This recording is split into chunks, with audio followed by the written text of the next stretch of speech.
ভাই আপনি মন থেকে যা দিয়া খাইবেন তুমি কি খাবা? মাংস দিয়ে খাবা না মাছ দিয়ে খাবা? যেটি দিয়ে কিনা দেন। হ্যালো গাইস, আসসালামু আলাইকুম। আশা করি সকলেই ভালো আছেন। তো আপনাদের দোয়া ও ভালোবাসা এবং আল্লাহর অসীম রহমতে আমি এবং আমরা অনেক অনেক বেশি ভালো আছি। তো আজকের এই ভিডিওর টাইটেল দেখি বুঝে গেছেন যে ভিডিওটা কি বিষয় কিংবা কি বিষয়। তো আজকে আমরা মূলত রওনা দিয়েছি মাওয়ার উদ্দেশ্যে। তো মা তো মূলত সবাই ঘুরতে যায় কিংবা আড্ডা দিতে যায়, কিন্তু আমাদের বিষয়টা পুরোপুরি ভিন্ন।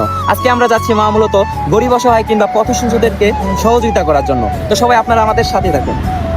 তো অবশেষে আমরা রওনা দিয়ে দিলাম। তো ঘড়ির কাঁটা অনুযায়ী আধ ঘন্টার মতো লাগবে, কিন্তু পরিবেশটা এতটাই সুন্দর ছিল, মনোমুগ্ধকর, যেন উল্লাসিত হয়ে যাচ্ছে পুরো শহর। যেতে যেতে চোখে পড়লো শ্রীনগর রেল স্টেশন। আর একটু সামনে যেতেই সুন্দর একটা রেস্টুরেন্টের দেখা মিললো। রেস্টুরেন্টের নামটা জানা নেই, কেউ যদি জেনে থাকেন অবশ্যই কমেন্ট করে জানাবেন।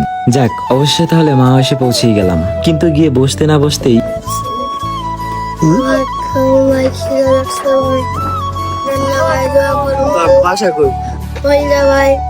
তারপর তার সম্পর্কে অনেক কিছু জানার চেষ্টা করলাম, কিন্তু সে বললো যে সে তার বাবা নেই, কিন্তু মা আছে। যাই হোক, তো আমি পিচ্ছিটাকে জিজ্ঞেস করলাম যে তোমার কি আরো বন্ধু আছে, থাকলে তাদেরকে নিয়ে আসো। তো একটা ভাইয়া ছিল, ভাইয়াটা বলতেছিল যে হ্যাঁ আরো অনেকেই আছে, কিন্তু পিচ্ছিটা বললো যে না, আমার কোনো বন্ধু নেই, কিন্তু আমার একটা ভাই আছে। তোর ভাই তোর যা দেখা যাও, ডাক দেন ওকে আসতে যা খাও। যা একজন যা ডাক দেন আমি। পিচ্ছিটাকে বললাম যে তোমার আর যতজন বন্ধু আছে সবাইকে নিয়ে আসো। পিচ্ছিটা বললো যে আমার শুধু একটা ভাই আছে, আর কেউ নেই।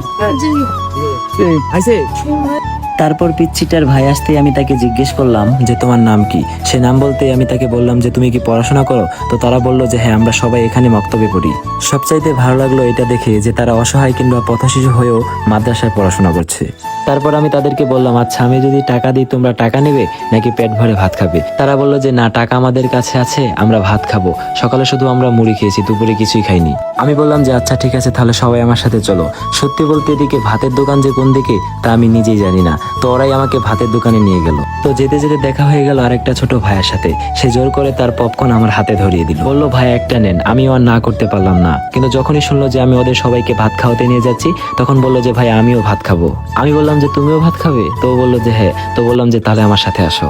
সত্যি নিজেকে তখন অনেক বড় বড় মনে হচ্ছিল যে আমি ওদের মতো শিশুদেরকে সাহায্য করতে পারছি। আসলে আমার যতটুকু সামর্থ্য ছিল আমি ততটুকু দিয়ে তাদের সহযোগিতা করার চেষ্টা করেছি। ইনশাল্লাহ যদি আপনারা পাশে থাকেন তাহলে সামনে আরো ভালো কিছু করার চেষ্টা করব। তারা যেতে না যেতে নিজেদের হাত মুখ ধুয়ে নিল। তারপর আমি সবাইকে জিজ্ঞেস করলাম যে তোমরা কি খাবে বলো। আপনি মন থেকে যা দিয়া খাইবেন তুমি কি খাবা? মাংস দিয়ে খাবা না মাছ দিয়ে খাবা? যেটি দিয়ে কিনা দেন ভাই। সত্যি তুলনা হয় না তাদেরকে আমি জিজ্ঞেস করলাম যে তোমরা কি খাবে।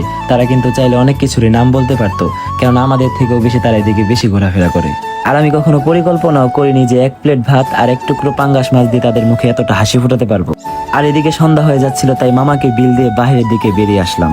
আসলে আমি কখনো ভাবতে পারিনি যে তাদের এক মুঠো ভাত খাইয়ে তাদের এতটা আপন হয়ে যাব।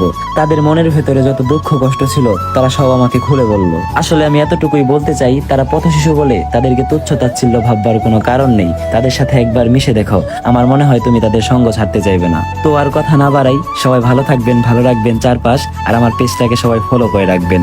দেখা হবে আবারও নতুন কোনো ভিডিও নিয়ে। আপাতত আল্লাহ।